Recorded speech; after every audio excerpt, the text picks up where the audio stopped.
All right, let's talk about becoming a data analyst. If you're looking to break into this amazing field, but you have no idea where to even start, well, you're in the right place. We're going to build that roadmap for you today. So, how do you actually become a data analyst? It's the huge question, right?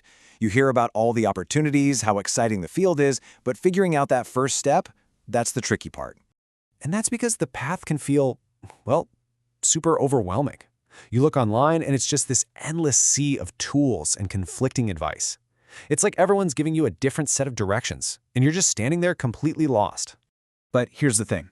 Every journey needs a map, and that's exactly what we're going to build together right now. We're going to slice through all that noise and lay out a clear, step-by-step plan. Okay, so section 1 of our quest is all about building your essential toolkit. Think of these as your foundational gear. These are the absolute non-negotiables you've got to have to even start speaking the language of data. First up is SQL. Honestly, just think of it as the universal language for talking to databases. So if you need to grab, say, all the sales data from last quarter from a huge corporate database, you're not opening a spreadsheet for that. No way. You're writing a SQL query. It is, without a doubt, the single most important technical skill you'll learn. And yep, good old Excel. Believe it or not, it is absolutely not going anywhere. For those quick and dirty analyses, or for whipping up some pivot tables to make sense of smaller datasets, it's still a total powerhouse. A lot of businesses live and breathe Excel, so you definitely need to know it. But of course, Excel has its limits. When you're dealing with millions of rows of data, or you need to automate a task you do every single week, Excel is going to start to struggle. And that's when you level up. That's where programming languages like Python or R come in. These are your heavy-duty tools for serious data cleaning, what we call data wrangling, and for the kind of complex analysis that would literally make a spreadsheet just give up.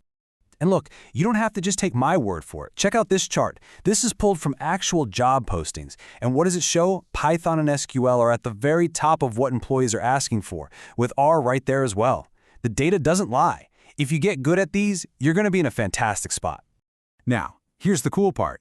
If you already know your way around Excel, you are not starting from zero, not even close. So much of the logic translates directly. Think about VLOOKUP, right? In Python, there's a function called merge that does basically the same thing, but on a massive scale. Your pivot table skills? That's just like the group by method in Python. See? You've already got a head start.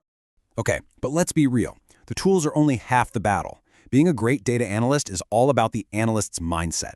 It's about turning numbers into a story that people can actually understand. It's about that critical thinking, asking why over and over again until you get to the real insight.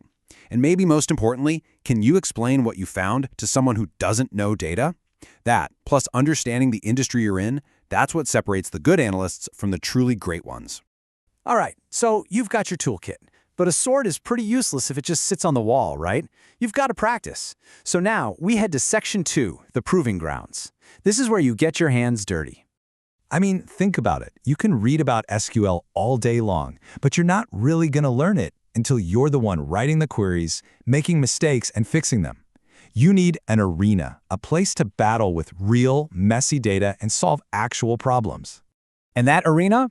Well, for my money, there's no better place to start than Kaggle. If you haven't heard of it, it's this huge online community for data science. It's owned by Google, and it's basically a giant playground and a goldmine for anyone trying to learn. And you're definitely not going to be alone there. We're talking over 15 million users from all over the world. It's this incredible ecosystem where you can see how other people solve problems, share your own work, and learn from some of the smartest people in the field. So what can you actually do on Kaggle? Well, you can jump into competitions where you solve real-world problems. You can dive into thousands of free data sets on literally any topic you can think of. You can write and run your code right in your browser using what they call notebooks. And, maybe best of all, you can start with classic beginner projects, like the famous one where you predict who survived the Titanic. It's the perfect starting. Okay, you've got the tools, you've spent time in the proving grounds, you're getting good. Now it's time for the final part of our quest, Section 3, Building Your Portfolio. This is how you show the world what you can do. Look, anyone can get a certificate, but a portfolio proves it. It's the story of your skills. It's a collection of your projects that you can show to a hiring manager and say, don't just take my word for it. Here's proof that I can take a messy pile of data and turn it into something valuable. And starting your first project isn't as scary as it sounds. Just think of it as a mini quest. Step 1, find some data that you actually find interesting. Seriously, this is key.